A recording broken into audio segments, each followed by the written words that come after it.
미국 교육계가 발칵 뒤집혔습니다. 프랑스어, 스페인어, 독일어. 150년간 지켜온 외국어 교육의 중심축이 흔들렸습니다. 하버드, 스탠퍼드, UCLA. 명문 대학들이 동시에 같은 선택을 했죠. 한글, K-pop 팬덤, 드라마 열풍. 교육학자들은 고개를 저었습니다. 이건 문화 현상이 아닙니다. 학습 구조의 혁명입니다. 10년간 외국어 교육 데이터를 추적한 결과 그들이 발견한 건 문자 그 자체였습니다. 지금부터 미국 대학이 한글을 선택한 진짜 이유, 교육 현장의 충격 실화를 시작합니다. 저는 미국 중서부 주립대학에서 외국어 교육과정과 문해력 습득 메커니즘을 연구해 온 연구자입니다. 제 이름은 사라 챈들러. 15년간 대학 언어교육 정책을 분석했고 교육부 자문위원으로도 활동했습니다. 2010년대 초반까지만 해도 미국 대학의 외국어 교육은 확고했습니다. 프랑스어, 스페인어, 독일어. 이 세 언어가 전체 외국어 수강생의 약 73%를 차지했죠. 왜 이 언어들이었을까요? 이유는 단순했습니다. 라틴 문자 기반, 알파벳 26자, 영어 화자에겐 익숙한 구조였죠. 교육학적으로도 효율적이라 판단됐습니다. 발음 규칙만 익히면 읽기는 바로 시작할 수 있었으니까요. 반면 아시아 언어는 달랐습니다. 중국어는 한자 3,000자 이상을 외워야 기본 문해가 가능했고, 일본어는 히라가나, 가타카나, 한자를 동시에 학습해야 했습니다. 학습 곡선이 가팔랐죠. 미국 외국어교육협회는 언어를 난이도별로 분류합니다. 카테고리 1번, 스페인어와 프랑스어는 24주에 600시간. 카테고리 4번, 중국어와 일본어 그리고 아랍어는 88주에 2200시간. 4배 차이. 대학 입장에선 당연한 선택이었습니다. 같은 학점, 같은 학기 안에서 더 빠른 성과를 낼 수 있는 언어. 그게 바로 라틴 문자 언어들이었죠. 2012년, 저는 전국 520개 대학의 외국어 과목 개설 현황을 조사했습니다. 한국어를 개설한 대학은 불과 78개. 전체의 15%였죠. 그나마도 대부분 선택 과목이었고, 수강생 수는 학기당 평균 12명 수준. 한국어는 특수 언어로 분류됐습니다. 관심 있는 소수 학생들만 듣는 비주류 과목이었죠. 같은 해, 한 학과 회의에서 이런 질문이 나왔습니다. 한국어 과정을 확대할 필요가 있을까요? 답은 명확했습니다. 수요가 부족합니다. 라틴 문자 언어 위주로 유지하는 게 합리적입니다. 그게 당시 미국 대학 외국어 교육의 정설이었습니다. 한글은 아름답지만 배우기 어렵다. 아시아 언어는 시간이 오래 걸린다. 실용성도 떨어진다. 그렇게 믿었습니다. 2013년 여름, 저는 한국제학회에서 발표를 준비하고 있었습니다. 주제는 라틴 문자 기반 언어의 교육적 효율성이었죠. 제 논문의 핵심 주장은 간단했습니다. 문자 구조가 단순할수록 초급 학습자의 성취도가 높다. 데이터는 명확했습니다. 스페인어 초급 과정 이수율은 89%, 중국어 초급 과정 이수율은 62%, 27%포인트 차이. 저는 이 격차가 문자 시스템의 복잡도에서 온다고 확신했습니다. 그런데 한 가지 변수를 놓치고 있었습니다. 한글. 당시 저는 한글을 제대로 분석한 적이 없었습니다. 그냥 한국의 문자라고만 알고 있었죠. 아시아 언어니까 복잡할 거라고, 배우기 어려울 거라고. 착각이었습니다. 제 동료 중 한 명이 한국계 미국인이었습니다. 그는 언어학 박사 과정 학생이었죠. 어느 날 그가 제게 물었습니다. 교수님, 한글은 분석해 보셨어요? 저는 고개를 저었습니다. 아직이야. 아시아 문자들은 나중에 볼 생각이었어. 그가 웃으며 말했습니다. 한글은 좀 다를 겁니다. 한번 보세요. 저는 대수롭지 않게 받아들였습니다. 어차피 복잡한 문자 시스템 중 하나겠지. 라고 생각했죠. 2013년 가을 학기, 우리 대학의 한국어 강좌가 새로 개설됐습니다. 수강 신청자는 18명. 평균보다 조금 많은 수준이었죠. 저는 호기심에 첫 수업을 참관했습니다. 강사는 한국에서 온 교환 교수였고, 학생들은 대부분 신입생과 2학년이었습니다. 강사가 화이트보드에 한글 자음을 썼습니다. 기역, 니은, 디귿, 이을, 미음. 그리고 모음을 추가했습니다. 아, 야, 어, 여, 오, 요, 우, 유, 으, 이. 학생들은 따라 읽었습니다. 그 다음, 강사가 조합을 시작했습니다. 기역에 알을 붙이면 가, 니은에 알을 붙이면 나. 10분이 지났습니다. 학생들이 스스로 조합을 시작했습니다. 기역에 우를 붙이면요. 구. 맞습니다. 저는 그 장면을 보며 생각했습니다. 빠르네. 생각보다 훨씬 빠르네. 하지만 여전히 확신하지 못했습니다. 초반만 쉬운 거겠지. 복잡도는 나중에 올라갈 거야. 그렇게 2013년이 끝나갔습니다. 그리고 2014년 봄, 제 연구실로 한 통의 이메일이 도착했습니다. 보낸 사람은 UCLA의 언어교육 연구팀이었습니다. 제목은 이랬습니다. 한글 학습자 데이터 공동 연구 제안. 저는 이메일을 열었습니다. 그들이 보낸 첫 문장이 제 시선을 붙잡았습니다. 우리는 한글 학습자들에게서 예상 밖의 패턴을 발견했습니다. 이 데이터를 함께 분석해 보시겠습니까? 2014년 3월. 저는 UCLA 연구팀이 보낸 데이터 파일을 열었습니다. 파일명은 한글 학습자 1년차 성취도 추적 결과였죠. 첫 페이지를 보는 순간 저는 의자에서 몸을 앞으로 기울였습니다. 데이터가 이상했습니다. UCLA는 2012년부터 2013년까지 한국어 초급 과정 학습자 247명을 추적했습니다. 그들의 문자 습득 속도, 읽기 성취도, 쓰기 정확도를 주차별로 측정한 거죠. 결과는 충격적이었습니다. 1주차 종료 시점, 학습자의 92%가 한글 자무 24자를 모두 읽을 수 있었습니다. 2주차 종료 시점, 78%가 단어 단위 읽기가 가능했습니다. 4주차 종료 시점, 83%가 짧은 문장을 스스로 작성할 수 있었습니다. 저는 다시 한번 숫자를 확인했습니다. 4주. 스페인어 초급 과정에서 문장 작성이 가능해지는 시점은 평균 8주에서 10주였습니다. 중국어는 16주 이상 걸렸죠. 한글은 절반도 안 되는 시간이었습니다. 저는 UCLA 연구팀에 이메일을 보냈습니다. 이 데이터 검증이 된 건가요? 샘플에 한국계 학생이 포함된 건 아닌가요? 답장은 다음날 왔습니다. 한국어 사용 배경이 전혀 없는 학습자만 선별했습니다. 통제 그룹은 스페인어 초급 과정 학습자 320명이었고요. 같은 조건, 같은 교수법으로 진행했습니다. 차이는 문자였습니다. 저는 고개를 가로저었습니다. 말이 안 돼. 한글도 아시아 문자인데 이렇게 빠를 리가 없어. 하지만 데이터는 거짓말하지 않습니다. 저는 직접 확인하기로 했습니다. 2014년 가을 학기, 우리 대학 한국어 초급 과정에 연구 관찰자로 등록했습니다. 학생 23명, 모두 한국어 학습 경험이 전혀 없는 신입생들이었죠. 첫 수업 날, 강사가 한글 자음 14자를 보드에 썼습니다.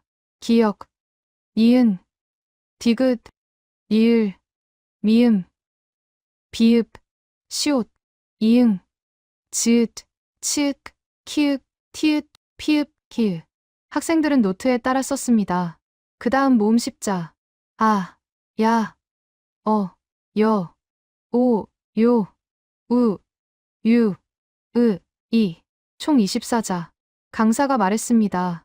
이게 한글의 전부입니다. 이 스문에게 기호로 모든 한국어 소리를 만들 수 있어요. 한 학생이 손을 들었습니다. 전부요? 한자처럼 수천 개를 외워야 하는 게 아니고요. 강사가 고개를 저었습니다. 아니요. 스문에게만 알면 됩니다. 그리고 이걸 조합하면 되죠. 그 순간 교실 분위기가 바뀌었습니다. 학생들 표정에서 긴장이 풀렸습니다. 스문에게 영어 알파벳 26개보다 적었습니다. 강사가 조합 원리를 설명하기 시작했습니다. 기역은 기소리, 아는 아소리. 이 둘을 붙이면 가, 니은은 니소리, 아는 아소리. 이 둘을 붙이면 나. 학생들이 따라했습니다. 그 다음 강사가 받침을 설명했습니다. 가의 니은을 받침으로 넣으면 간, 나의 리을을 받침으로 넣으면 날. 10분 후 학생들이 스스로 단어를 만들기 시작했습니다. 산, 달, 강, 밤, 별. 저는 노트에 메모했습니다. 조합 구조 이해 시간 약 15분. 자발적 단어 생성 시작 시간 수업 시작 후 25분. 이건 스페인어나 프랑스어에서 본 패턴이 아니었습니다. 라틴 문자 언어는 알파벳을 익힌 후 발음 규칙을 따로 학습해야 했습니다. 예를 들어 영어에서 C는 경우에 따라 크 소리가 되기도 하고 샤 소리가 되기도 했죠. 캣은 캣, 시티는 시티. 프랑스어는 더 복잡했습니다. 같은 철자인데 발음이 다른 경우가 수두룩했죠. 하지만 한글은 달랐습니다. 기역은 항상 기소리, 니은은 항상 니소리. 예외가 거의 없었습니다. 1주차 수업이 끝났습니다.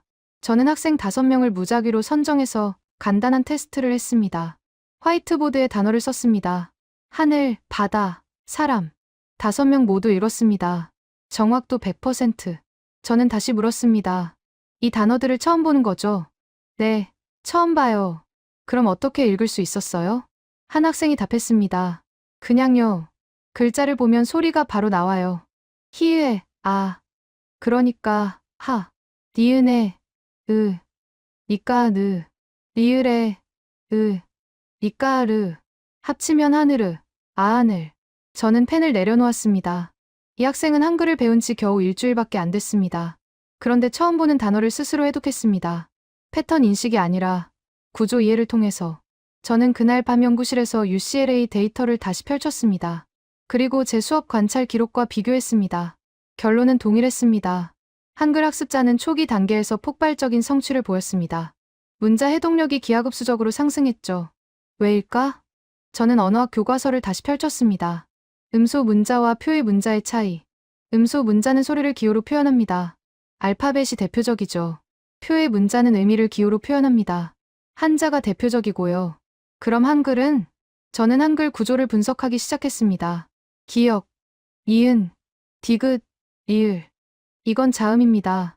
소리의 일부를 나타내는 거죠. 아, 어, 오, 우. 이건 모음입니다. 나머지 소리를 나타냅니다.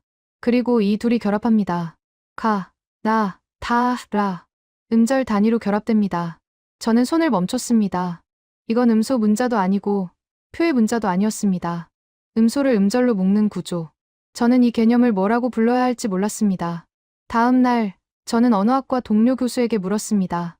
음소를 음절 단위로 묶어서 표기하는 문자 체계. 뭐라고 부르죠? 그가 고개를 갸우뚱했습니다. 음절 문자, 아니면 자질 문자? 저는 검색을 시작했습니다. 그리고 한 논문을 찾았습니다. 제목은 한글의 자질 문자 체계와 의문론적 투명성이었습니다. 논문을 쓴 사람은 한국의 언어학자였습니다. 저는 논문을 다운로드했습니다. 그리고 읽기 시작했습니다. 첫 페이지부터 제 세계가 흔들리기 시작했습니다.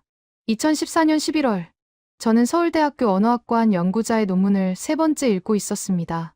제목은 한글의 자질 문자 체계와 의문론적 투명성. 이 논문은 제가 지금껏 알던 문자 분류 체계를 완전히 뒤집었습니다. 논문의 핵심 주장은 명확했습니다. 한글은 단순한 음소 문자가 아니다. 자질 문자다. 자질이 뭔가요? 소리의 특징입니다. 예를 들어, 기역이라는 글자. 이건 그냥 기소리를 나타내는 게 아니었습니다. 혀의 뒷부분이 목구멍 쪽을 막았다가 터뜨리는 소리. 그 발음 방식 자체를 형상화한 거였죠. 논문에는 세종대왕이 한글을 창제할 때 쓴 설명서가 인용돼 있었습니다. 훈민정음 해례본. 1446년에 쓰인 문서였습니다. 거기 적힌 문장이 제 시선을 붙잡았습니다. 기역은 혀뿌리가 목구멍을 막는 모양을 본떴다. 니은은 혀가 위신몸에 닿는 모양을 본떴다. 미음은 입 모양을 본떴다. 저는 펜을 내려놓았습니다. 이건 임의로 만든 기호가 아니었습니다. 발음 기관의 모양과 움직임을 관찰해서 그걸 글자로 만든 겁니다. 체계적 설계. 알파벳은 어떻게 만들어졌나요? 역사적으로 진화했습니다. 페니키아 문자에서 그리스 문자로, 다시 로마 문자로. 수백 년에 걸쳐 자연스럽게 변형된 거죠. 누가 설계한 게 아닙니다. 하지만 한글은 달랐습니다. 1443년 창제, 1446년 반포. 3년. 한 명의 군주와 학자 그룹이 체계적으로 설계한 문자였습니다. 저는 논문의 다음 장을 넘겼습니다. 거기엔 한글의 조합 원리가 정리돼 있었습니다. 자음 14개, 모음 10개. 이 20개 기호가 규칙에 따라 결합합니다. 초성, 중성, 종성. 초성은 첫 소리, 중성은 가운데 소리, 종성은 끝소리. 가라는 글자를 보겠습니다. 기역은 초성, 아는 중성. 이 둘이 결합해서 가. 만약 받침이 필요하면 종성을 추가합니다. 가에 니은을 받침으로 넣으면 간. 모든 한글이 이 규칙을 따릅니다. 예외가 없습니다. 저는 이 부분에 밑줄을 그었습니다. 예외가 없다. 영어는 어떤가요? 예외 투성이입니다. 나이프는 왜 크나이프가 아니라 나이프인가요? 나이는 왜 크나이트가 아니라 나이트인가요? K를 발음하지 않는다는 규칙이 있습니다. 하지만 캐디는 카이트라고 읽습니다. 규칙과 예외가 뒤섞여 있죠. 프랑스어는 더 복잡합니다.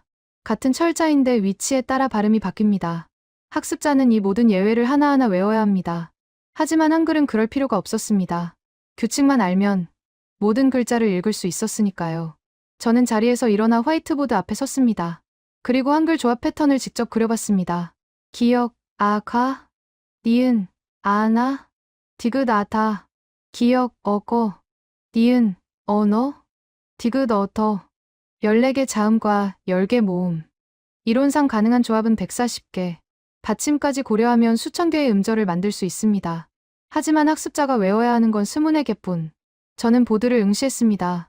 이건 효율성의 문제가 아니었습니다. 구조의 문제였습니다.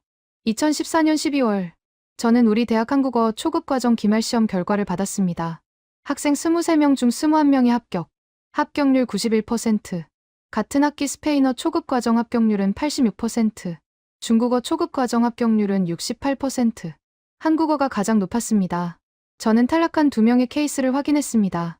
한 명은 중도 포기. 개인 사정으로 수업 출석률이 30%였습니다. 다른 한 명은 시험 당일 결석. 실질적 탈락은 0명이었습니다. 저는 강사에게 물었습니다. 학생들 반응이 어땠나요? 강사가 웃으며 답했습니다. 대부분 놀라워했어요. 이렇게 빨리 읽고 쓸 수 있을 줄 몰랐대요. 특히 어떤 부분에서요? 받침 조합이요. 처음엔 어려워 보였는데 규칙을 이해하고 나니까 쉽다고 하더라고요. 저는 학생 한 명을 인터뷰했습니다. 이름은 제시카. 2학년 심리학 전공이었죠. 한국어를 선택한 이유가 뭐예요? K-팝 좋아해서요. 가사를 직접 읽고 싶었어요. 실제로 배워보니 어땠어요? 생각보다 훨씬 쉬웠어요. 스페인어도 들었었는데 그것보다 빨리 읽을 수 있게 됐어요. 어떤 점이 쉬웠나요? 글자가 소리랑 딱 맞아떨어져요. 보면 바로 읽혀요. 외울 게 별로 없어요. 저는 노트에 받아 적었습니다.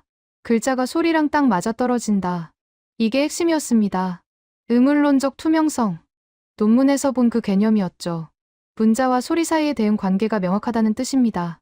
한글은 이 투명성이 거의 완벽했습니다. 글자를 보면 소리가 나오고 소리를 들으면 글자가 떠올랐습니다. 영어는 어떤가요? cough, tough, dough, though. 모두 어으로 끝나지만 발음이 다 다릅니다. 코프, 터프, 도. 학습자는 이걸 하나하나 외워야 합니다. 하지만 한글에선 그럴 필요가 없었습니다. 2015년 1월, 저는 미국 언어학회 동계학술대회에 참석했습니다. 장소는 포틀랜드. 발표 주제는 문자 체계와 초급 학습자 성취도의 상관관계였죠. 저는 제 연구 결과를 발표했습니다. 한글 학습자의 초기 성취도가 라틴 문자 언어 학습자보다 높다. 이유는 의문론적 투명성과 체계적 조합 구조 때문이다. 발표가 끝나자 질문이 쏟아졌습니다. 한 교수가 손을 들었습니다. 한글이 그렇게 효율적이면 왜 지금까지 주목받지 못했나요? 저는 잠시 말을 멈췄습니다. 그리고 솔직하게 답했습니다. 우리가 편견을 가지고 있었기 때문입니다. 아시아 문자는 복잡하다는 선입견이요. 다른 교수가 물었습니다. 그럼 한글을 더 많은 대학에서 가르쳐야 한다는 건가요? 저는 고개를 끄덕였습니다. 최소한 교육적 가치를 재평가해야 합니다. 그날 밤 호텔 방으로 돌아와 이메일을 확인했습니다. UCLA 연구팀에서 온 메일이었습니다. 제목은 2015년 봄학기 한국어 수강 신청 현황이었습니다. 저는 메일을 열었습니다. 첫 문장이 눈에 들어왔습니다. 올해 한국어 초급 과정 신청자가 340명을 넘었습니다. 작년 대비 38% 증가했습니다. 저는 화면을 응시했습니다. 340명. 이건 더 이상 소수의 관심사가 아니었습니다.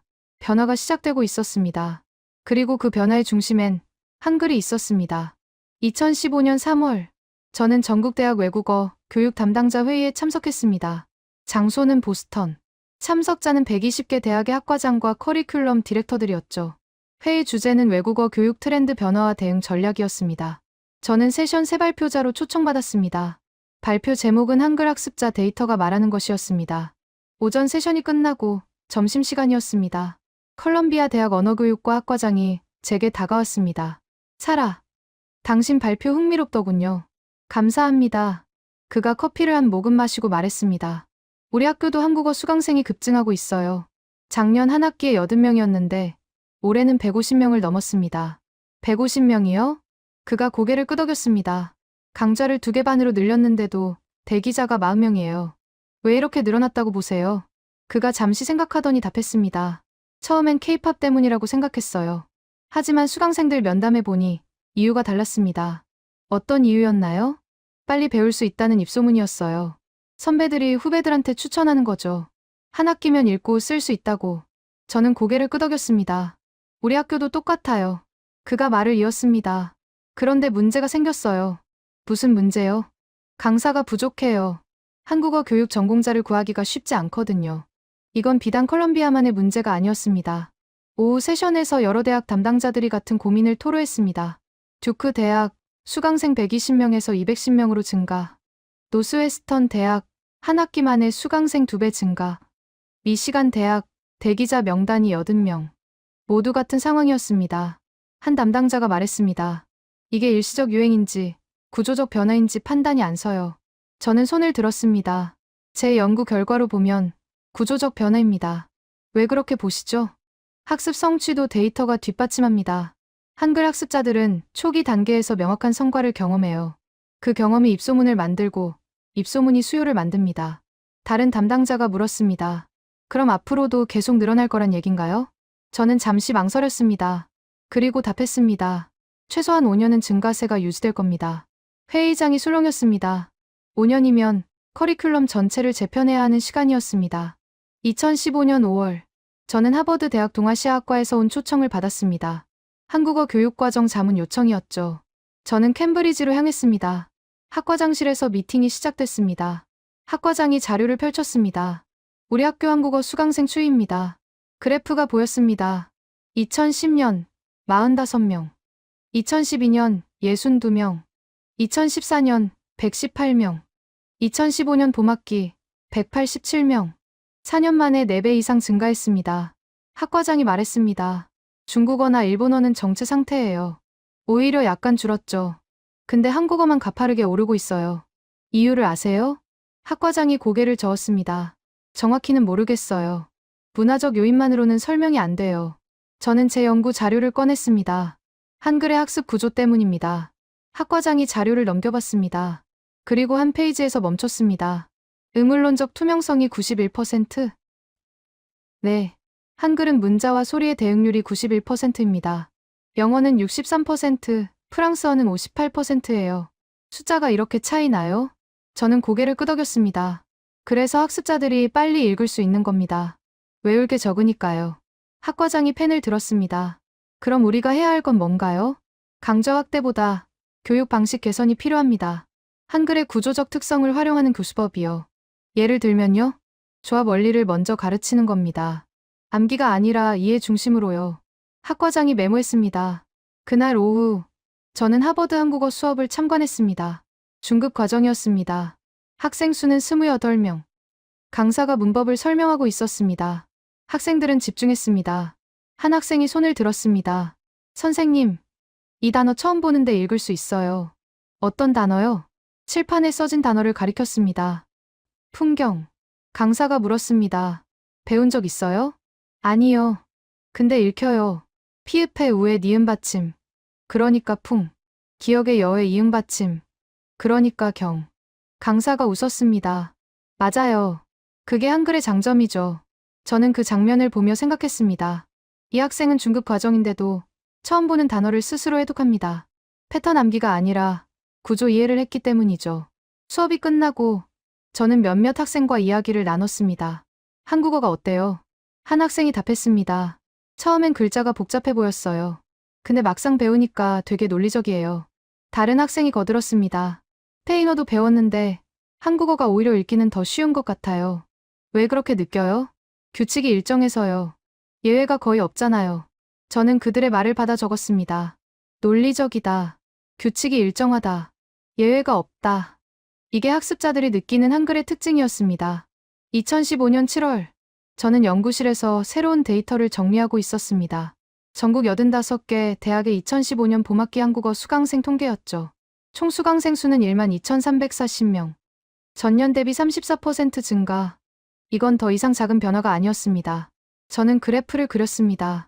2010년부터 2015년까지의 추이, 완만한 상승이 아니었습니다. 2014년부터 가파른 상승 곡선을 그렸습니다. 무언가 촉발점이 있었던 겁니다. 저는 원인을 분석했습니다. K-팝의 글로벌 확산, 2012년부터, 드라마의 인기, 2013년부터, 하지만 수강생이 급증한 건 2014년부터였습니다. 2년 시차. 왜일까? 저는 학습자 인터뷰 기록을 다시 펼쳤습니다. 그리고 한 가지 패턴을 발견했습니다. 2014년 이후 수강생들은 대부분 선배 추천으로 들어왔다고 답했습니다. 선배가 한 학기 만에 읽고 쓸 수 있게 됐대요. 저도 그렇게 되고 싶어서 신청했어요. 입소문이었습니다. 학습 성과가 입증되고 그게 소문으로 퍼지는데 2년이 걸린 겁니다.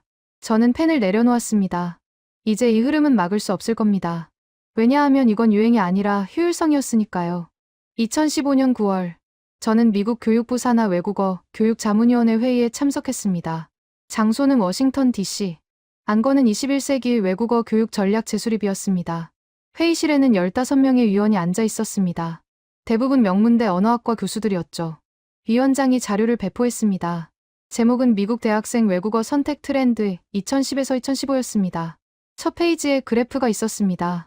스페인어, 하락세, 프랑스어, 정체, 독일어, 소폭 하락, 중국어, 정체, 일본어, 소폭 하락, 그리고 한국어, 가파른 상승.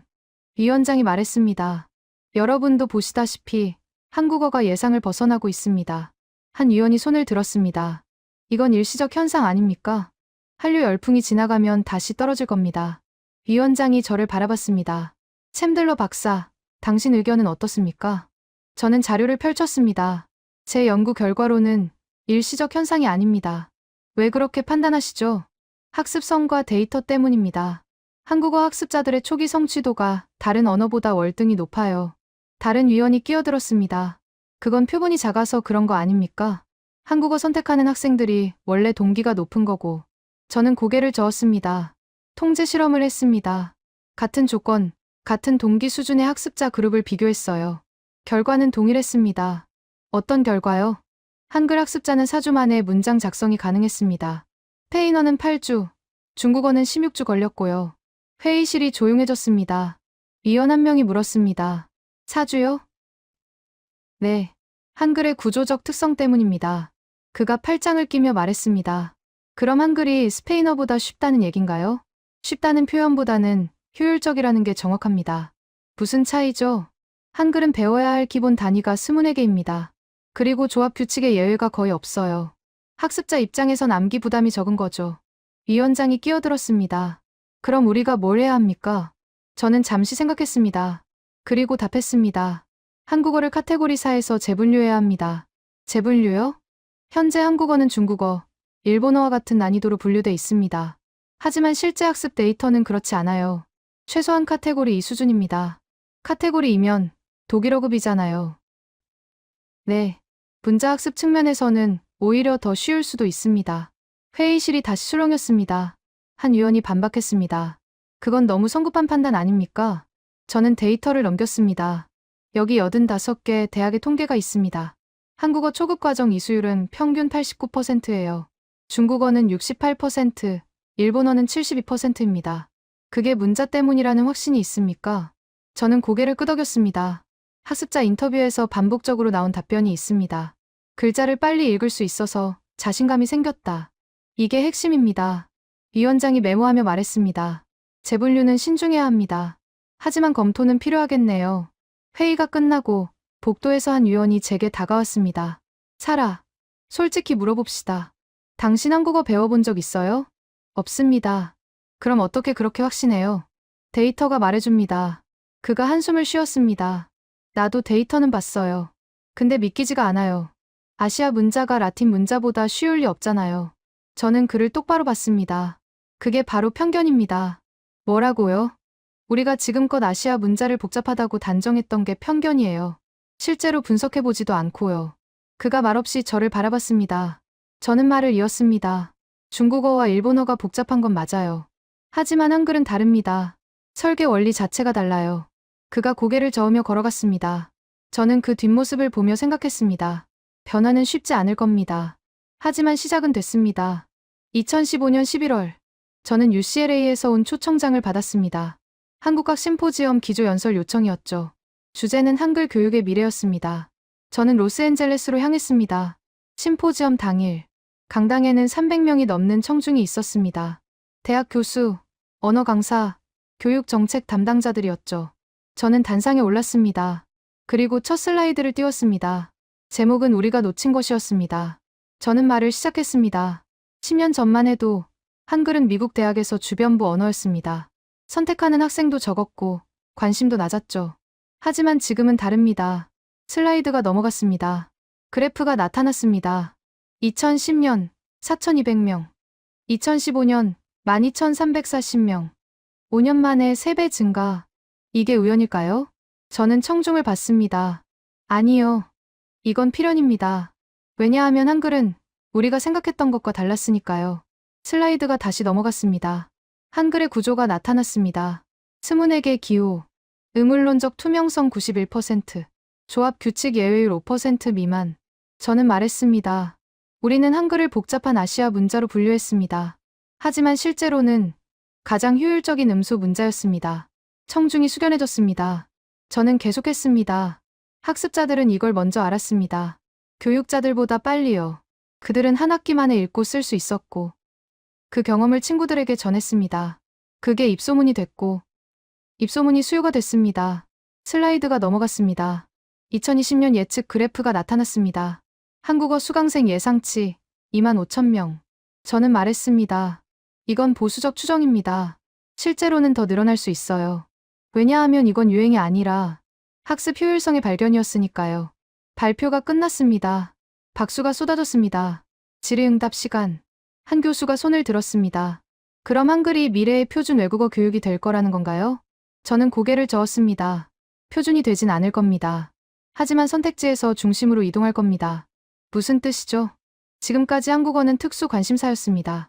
하지만 앞으로는 일반 외국어 과정이 될 겁니다. 스페인어, 프랑스어 같은 레벨로요. 다른 질문이 나왔습니다. 그럼 우리 대학들이 준비해야 할 게 뭡니까? 강사 확보와 교수법 개발입니다. 특히 한글의 구조적 특성을 살린 교수법이요. 심포지엄이 끝나고 저는 복도에서 한 한국인 교수를 만났습니다. 그가 악수를 청했습니다. 좋은 발표였어요. 한국 사람으로서 감사합니다. 저는 웃으며 답했습니다. 저는 그냥 데이터를 말했을 뿐이에요. 그가 말했습니다. 그래도 고마워요. 한글의 가치를 인정해 주셔서. 저는 고개를 저었습니다. 인정이 아니라 발견입니다. 우리가 늦게 발견한 거죠. 그날 밤 호텔로 돌아와 창밖을 바라봤습니다. 로스앤젤레스 야경이 펼쳐져 있었습니다. 저는 생각했습니다. 변화는 이미 시작됐습니다. 그리고 이 변화의 중심엔 한글이 있었습니다. 2016년 2월, 저는 제 연구실에서 한 통의 전화를 받았습니다. 전화를 건 사람은 뉴욕타임스 교육 섹션 기자였습니다. 챔들러 박사님, 인터뷰 요청드립니다. 무슨 주제인가요? 미국 대학의 한국어 열풍에 대해서요. 박사님 연구가 이 현상을 가장 잘 설명한다고 들었습니다.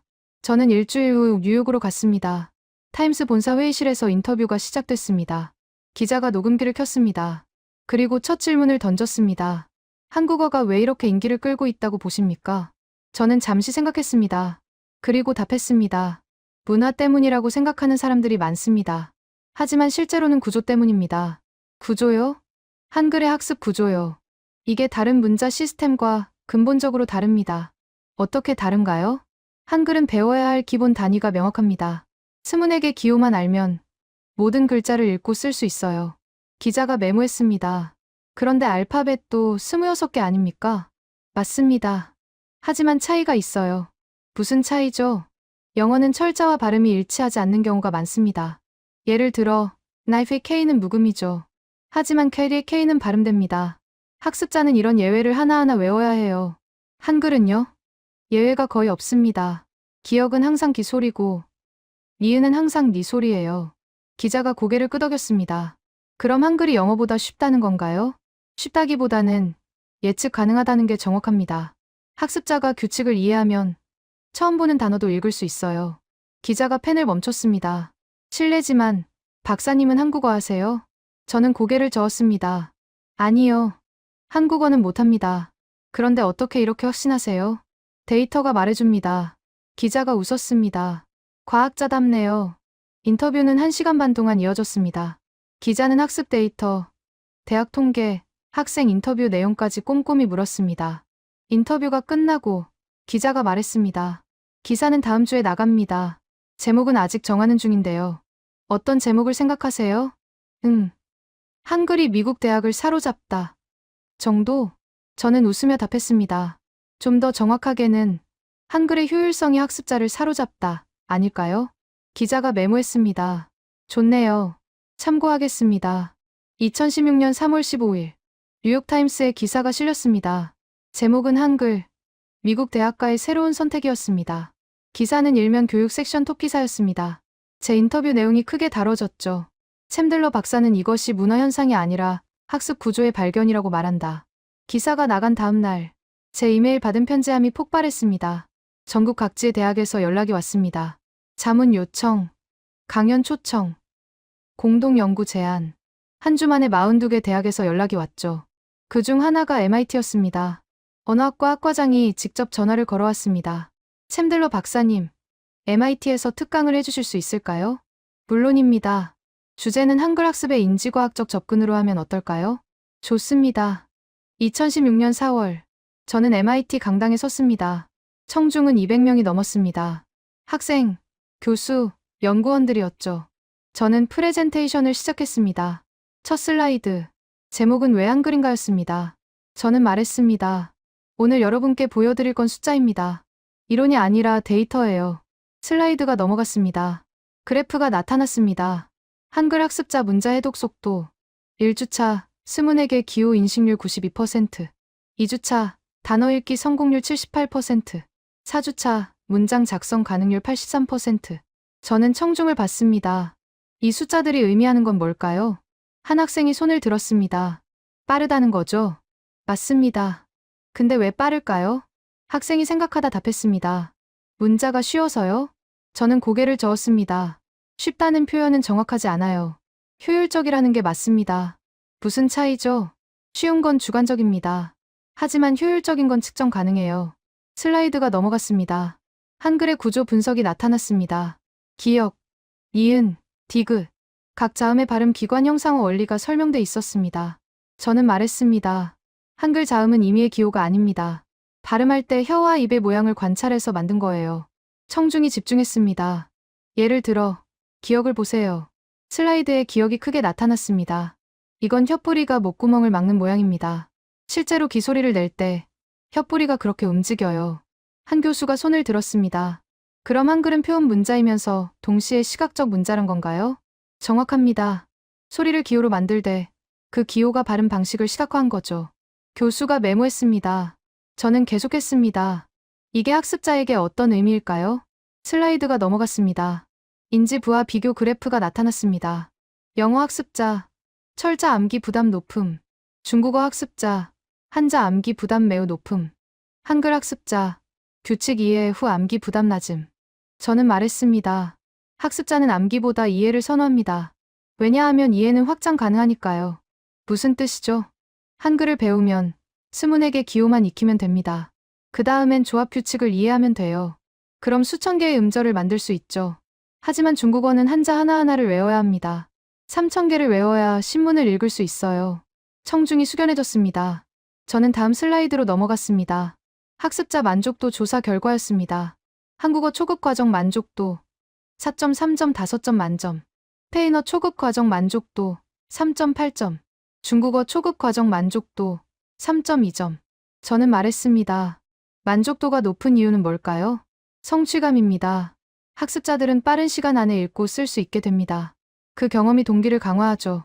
한 학생이 손을 들었습니다. 그럼 한글이 완벽한 문자 시스템이란 건가요? 저는 고개를 저었습니다. 완벽하진 않습니다. 한국어 문법은 여전히 어렵고요. 발음 규칙에도 예외가 있어요. 하지만 문자 학습 단계에서는 한글이 가장 효율적입니다. 학생이 다시 물었습니다. 그럼 다른 나라도 한글을 배워야 하나요? 저는 웃으며 답했습니다. 그건 제가 말할 문제는 아니고요. 다만 교육자로서 한글의 설계 원리는 연구할 가치가 있다고 봅니다. 강연이 끝났습니다. 질의응답 시간이 30분 더 이어졌습니다. 강연이 완전히 끝나고 한 교수가 다가왔습니다. 챈들러 박사, 솔직히 처음엔 회의적이었어요. 저도 알아요. 대부분 그래요. 근데 데이터를 보니 납득이 가네요. 저는 웃었습니다. 그래서 데이터가 중요한 겁니다. 그날 밤, 저는 호텔방에서 노트북을 열었습니다. 이메일 받은 편지함에 새 메일이 80개 넘게 쌓여 있었습니다. 대부분 강연 요청이었죠. 저는 창밖을 바라봤습니다. 케임브리지 야경이 보였습니다. 저는 생각했습니다. 이제 한글은 더 이상 특수 언어가 아닙니다. 연구 대상이 됐습니다. 그리고 그 연구가 언어 교육의 패러다임을 바꾸기 시작했습니다. 2017년 1월, 저는 샌프란시스코 국제공항에 도착했습니다. 목적지는 스탠퍼드 대학이었죠. 초청 사유는 한국어 교육과정 개편 자문이었습니다. 캠퍼스에 도착하자 동아시아학과 학과장이 저를 맞았습니다. 이름은 데이비드 김. 한국계 3세 미국인이었습니다. 챈들러 박사님, 멀리서 와주셔서 감사합니다. 초청해 주셔서 감사하죠. 우리 학과가 지금 고민이 많습니다. 무슨 고민이신가요? 그가 건물 안으로 저를 안내하며 말했습니다. 한국어 수강 신청이 포화 상태예요. 작년 가을 학기에 대기자가 180명이었습니다. 180명이요? 네. 강좌를 3개 반으로 늘렸는데도 모자라요. 회의실에 도착했습니다. 테이블에는 5명의 교수가 앉아 있었습니다. 언어학, 교육학, 동아시아학 전공자들이었죠. 데이비드 김이 회의를 시작했습니다. 오늘 논의할 건 2가지입니다. 첫째, 한국어 강좌를 어떻게 확대할 것인가. 둘째, 교육 방식을 어떻게 개선할 것인가. 한 교수가 자료를 펼쳤습니다. 현재 우리 학교 외국어 수강생 분포입니다. 그래프가 보였습니다. 스페인어 1240명, 중국어 680명, 프랑스어 420명, 한국어 580명. 한국어가 프랑스어를 넘어섰습니다. 저는 숫자를 다시 확인했습니다. 580명. 2년 전만 해도 스탠퍼드 한국어 수강생은 200명 수준이었습니다. 3배 가까이 증가한 겁니다. 데이비드 김이 말했습니다. 문제는 이게 계속 늘어날 거라는 점입니다. 어떻게 아세요? 신입생 설문조사 결과예요. 외국어 수강 희망 조사에서 한국어가 3위를 차지했습니다. 3위요? 네. 스페인어, 중국어 다음이에요. 2년 전만 해도 7위였는데 한 교수가 끼어들었습니다. 근데 왜 이렇게 늘어나는 걸까요? 정말 K-팝 때문인가요? 저는 손을 들었습니다. 제가 답해도 될까요? 데이비드 김이 고개를 끄덕였습니다. 저는 자료를 꺼냈습니다. 제가 지난 2년간 추적한 데이터입니다. 자료를 테이블에 펼쳤습니다. 한국어 수강생 선택 동기 조사 결과였죠. K-팝, 드라마 관심 42%, 한국 문화 관심 28%, 빠른 학습 가능성 18%, 친구 추천 12%. 저는 말했습니다. 겉으로 보면 문화적 동기가 70%입니다. 하지만 실제로 중요한 건 나머지 30%예요. 왜죠? 이 30%가 입소문을 만들기 때문입니다. 한 교수가 물었습니다. 입소문이요? 네. 친구 추천 12%를 보세요. 이 학생들은 선배가 한 학기 만에 읽고 쓸 수 있게 됐다는 말을 듣고 신청했어요. 그리고 빠른 학습 가능성 18%. 이 학생들은 한글이 효율적이라는 정보를 이미 알고 있었죠. 데이비드 김이 끼어들었습니다. 그럼 결국 학습 효율성이 핵심이란 얘기네요. 정확합니다. 문화적 관심은 동기를 만들지만 학습 효율성이 지속을 만듭니다. 회의실이 조용해졌습니다. 저는 다음 자료를 펼쳤습니다. 한국어와 다른 언어 학습자 유지율 비교였습니다. 한국어 1학기에서 2학기 진학률 87%, 스페인어 78%, 중국어 64%. 저는 말했습니다. 한국어 학습자는 중도 포기가 적습니다. 왜냐하면 초기 성취감이 크기 때문이죠. 한 교수가 손을 들었습니다. 그럼 우리가 해야 할 건 뭡니까? 강좌 확대도 중요하지만 교수법 개선이 더 중요합니다. 어떤 식으로요? 한글의 구조적 특성을 활용하는 겁니다. 예를 들면요. 조합 원리를 먼저 가르치세요. 자음 14개, 모음 10개를 익히고 바로 조합 연습을 시작하는 거죠. 그럼 암기는요? 최소화하세요. 학생들이 규칙을 이해하면 스스로 만들 수 있어요. 데이비드 김이 메모했습니다. 회의는 3시간 동안 이어졌습니다. 결론은 명확했습니다. 2017년 가을 학기부터 한국어 강좌를 5개 반으로 확대. 교수법은 구조 이해 중심으로 전환. 회의가 끝나고 데이비드 김이 저를 캠퍼스 투어에 초대했습니다. 걸으며 그가 물었습니다. 솔직히 이 변화가 얼마나 갈 것 같아요? 저는 잠시 생각했습니다. 최소 10년은 갈 겁니다. 왜 그렇게 확신해요? 이건 유행이 아니라 발견이기 때문입니다. 무슨 발견이요? 한글이 효율적이라는 발견이요. 한번 발견된 건 되돌릴 수 없어요. 그가 웃었습니다. 당신 낙관적이네요. 저는 고개를 저었습니다. 낙관이 아니라 데이터예요. 2017년 5월, 저는 시카고에서 열린 미국 언어학회 연례학술대회에 참석했습니다. 제 발표 제목은 한글 학습의 인지적 효율성이었습니다. 발표장은 300석 규모였는데 만석이었습니다. 복도까지 사람들이 서 있었죠. 저는 단상에 올랐습니다. 첫 슬라이드를 띄웠습니다. 제목은 우리가 간과한 문자였습니다. 저는 말을 시작했습니다. 10년 전 한글은 미국 언어학계에서 주목받지 못했습니다.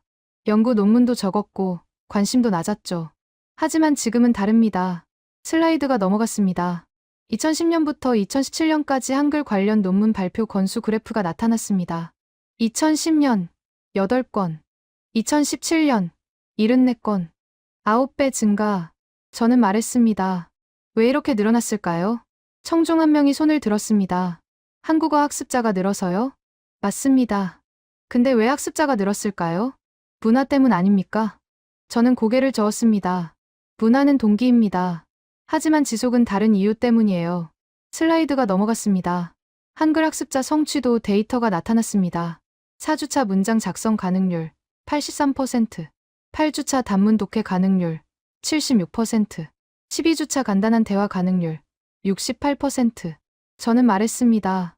이 숫자들이 입소문을 만들었습니다. 한 학기 만에 읽고 쓸 수 있다. 빠르게 배울 수 있다.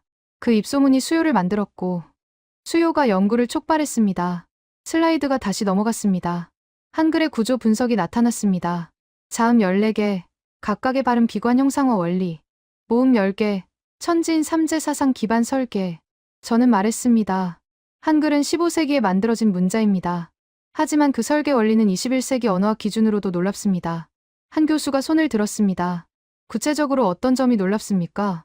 음소와 음절의 결합 방식입니다. 영어나 프랑스어 같은 알파벳 문자는 음소를 선형적으로 나열합니다. 캣은 C, A, T를 일렬로 쓰죠. 하지만 한글은 음소를 음절 단위로 묶습니다. 가는 기역과 R을 2차원으로 결합해요. 이게 왜 중요하죠? 인지 부하가 줄어듭니다. 뇌는 덩어리 단위로 정보를 처리하거든요. 청중이 집중했습니다. 저는 계속했습니다. 게다가 한글은 조합 규칙이 명확합니다. 예외가 거의 없어요. 학습자는 규칙만 이해하면 무한히 확장할 수 있습니다. 발표가 끝났습니다. 질의응답 시간이 40분 넘게 이어졌습니다. 학회가 끝나고 복도에서 여러 교수들이 저를 찾았습니다. 우리 대학에서도 한국어 강좌를 확대하려고 하는데 자문 가능한가요? 한글 교수법 워크숍을 열고 싶은데 강사로 와주실 수 있나요? 저는 그들의 명함을 받으며 생각했습니다. 변화는 이제 학계 전체로 확산되고 있습니다. 그날 밤 호텔 방에서 노트북을 열었습니다. 이메일 받은 편지함에 120개 넘는 메일이 쌓여 있었습니다. 저는 한숨을 쉬었습니다. 그리고 웃었습니다. 10년 전만 해도 한글은 제 연구 주제가 아니었습니다. 그냥 수많은 문자 중 하나였죠. 하지만 지금은 제 주요 연구 분야가 됐습니다. 데이터가 저를 이끌었고 저는 그 데이터를 따라왔습니다. 그리고 그 여정 끝에서 놀라운 문자를 발견했습니다. 2018년 9월, 저는 워싱턴 DC 국회 도서관 강당에 서 있었습니다. 미국 교육부가 주최한 21세기 외국어 교육 정책 포럼이었습니다. 청중은 500명. 전국 대학 총장, 학과장, 교육 정책 입안자들이었죠. 저는 기조 연설자로 초청받았습니다. 제목은 한글이 바꾼 미국 외국어 교육이었습니다. 조명이 켜졌습니다. 저는 단상 중앙으로 걸어 나갔습니다. 그리고 첫 슬라이드를 띄웠습니다. 화면에 숫자 하나가 크게 나타났습니다. 23,480명. 저는 말했습니다. 이게 2018년 봄학기 미국 대학 한국어 수강생 수입니다. 2010년에는 4,200명이었습니다. 8년 만에 5.6배 증가했습니다. 청중이 숙연해졌습니다. 슬라이드가 넘어갔습니다. 그래프가 나타났습니다.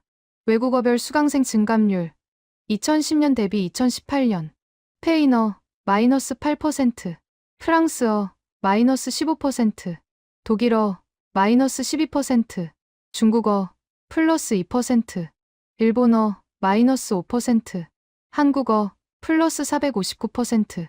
저는 말했습니다. 대부분의 외국어가 감소했습니다. 하지만 한국어만 폭발적으로 증가했습니다. 왜일까요? 청중 사이에서 중얼거림이 들렸습니다. 저는 계속했습니다. 많은 분들이 K-팝, 드라마를 떠올리실 겁니다. 맞습니다. 문화적 요인이 있었죠. 하지만 그게 전부가 아닙니다. 슬라이드가 넘어갔습니다. 학습 성취도 비교 데이터가 나타났습니다. 4주차 기준, 문자 해독 가능률, 한글 91%, 알파벳 기반 언어 84%, 한자 기반 언어 47%. 저는 말했습니다. 학습자들은 한글을 빠르게 배웠습니다. 그 경험이 동기를 강화했고, 강화된 동기가 지속을 만들었습니다. 슬라이드가 다시 넘어갔습니다. 학습자 인터뷰 발췌문이 나타났습니다. 한 학기 만에 K-팝 가사를 읽을 수 있게 됐어요. 처음엔 복잡해 보였는데 규칙만 알면 쉬워요. 친구한테 추천받았는데 정말 빨리 배울 수 있더라고요. 저는 말했습니다. 이게 입소문의 힘입니다. 문화가 호기심을 만들었다면 학습 효율성이 확산을 만들었습니다. 한 총장이 손을 들었습니다. 그럼 한글이 스페인어나 프랑스어를 대체할 거라는 건가요? 저는 고개를 저었습니다. 대체는 아닙니다. 하지만 선택지의 구조가 바뀌고 있습니다. 무슨 뜻입니까? 10년 전 외국어 선택은 3강 구도였습니다. 스페인어, 프랑스어, 독일어. 하지만 지금은 4강 체제로 가고 있습니다. 여기에 한국어가 포함됐습니다. 청중이 술렁였습니다. 저는 다음 슬라이드를 띄웠습니다. 2025년 예측 데이터가 나타났습니다. 한국어 수강생 예상치 35,000명 이상. 저는 말했습니다. 이건 보수적 추정입니다. 실제로는 더 늘어날 가능성이 높습니다. 왜 그렇게 보십니까? 한 교육 정책 담당자가 물었습니다. 저는 답했습니다. 3가지 이유 때문입니다. 첫째, 학습 효율성. 한글은 짧은 시간 안에 성과를 보여줍니다. 둘째, 문화적 확산. 한국 문화 콘텐츠는 여전히 성장 중입니다. 셋째, 네트워크 효과. 학습자가 늘수록 입소문이 강해집니다. 슬라이드가 넘어갔습니다. 대학별 한국어 강좌 개설 현황 지도가 나타났습니다. 2010년 78개 대학, 2018년 214개 대학, 8년 만에 2.7배 증가. 저는 말했습니다. 이제 한국어는 더 이상 특수 언어가 아닙니다. 일반 외국어 과정입니다. 그리고 이 변화는 우리에게 질문을 던집니다. 무슨 질문입니까? 한 학과장이 물었습니다. 저는 잠시 말을 멈췄습니다. 그리고 답했습니다. 우리가 언어를 선택하는 기준이 뭔가 하는 질문입니다. 전통적으로 우리는 경제적 실용성을 봤습니다. 스페인어는 남미 시장, 중국어는 중국 시장. 하지만 한국어는 달랐습니다. 학습자들은 경제성보다 학습 가능성을 봤습니다. 빠르게 배울 수 있다는 것. 그게 선택의 이유였죠. 청중이 조용해졌습니다. 저는 계속했습니다. 이건 패러다임의 변화입니다. 언어 교육이 도구에서 경험으로 바뀌고 있습니다. 슬라이드가 마지막 페이지로 넘어갔습니다. 제목은 우리가 배운 것이었습니다. 저는 말했습니다. 지난 8년간 저는 한글을 연구했습니다. 그리고 3가지를 배웠습니다. 첫째, 편견을 경계해야 한다는 것. 우리는 아시아 문자를 복잡하다고 단정했습니다. 데이터를 보기 전에요. 둘째, 설계의 중요성. 한글은 우연히 만들어진 게 아닙니다. 체계적으로 설계됐고 그 설계가 효율성을 만들었습니다. 셋째, 학습자의 목소리. 변화는 위에서 시작되지 않았습니다. 학습자들이 먼저 발견했고 우리는 따라갔습니다. 발표가 끝났습니다. 청중이 일어섰습니다. 기립 박수가 쏟아졌습니다. 저는 단상에서 내려왔습니다. 질의응답 시간이 1시간 넘게 이어졌습니다. 포럼이 끝나고 교육부 차관이 저를 찾았습니다. 챈들러 박사, 좋은 발표였습니다. 감사합니다. 한 가지 부탁이 있습니다. 말씀하세요. 내년에 외국어 교육 정책 자문위원으로 활동해 주실 수 있겠습니까? 저는 잠시 생각했습니다. 그리고 답했습니다. 영광입니다. 2018년 12월, 저는 제 연구실에 앉아 있었습니다. 창밖으로 눈이 내리고 있었죠. 책상 위엔 방금 도착한 소포가 있었습니다. 보낸 곳은 서울대학교 언어학과였습니다. 저는 소포를 열었습니다. 안에 책이 한 권 들어 있었습니다. 제목은 한글의 과학이었습니다. 저자는 제가 논문에서 인용했던 한국 언어학자였죠. 책 첫 장을 펼쳤습니다. 헌정 문구가 적혀 있었습니다. 사라 챈들러 박사에게 한글의 가치를 세계에 알려주셔서 감사합니다. 저는 책을 천천히 읽기 시작했습니다. 한글의 창제 원리, 의문론적 구조, 조합 시스템. 모든 게 체계적으로 설명돼 있었습니다. 저는 한 문장에서 멈췄습니다. 한글은 사람을 위해 만들어진 문자다. 누구나 쉽게 배울 수 있도록. 저는 책을 덮었습니다. 그리고 창밖을 바라봤습니다. 8년 전, 저는 한글을 몰랐습니다. 그냥 수많은 문자 중 하나였죠. 하지만 지금, 저는 압니다. 한글은 단순한 문자가 아니라는 것을. 언어 교육의 가능성을 보여주는 증거라는 것을.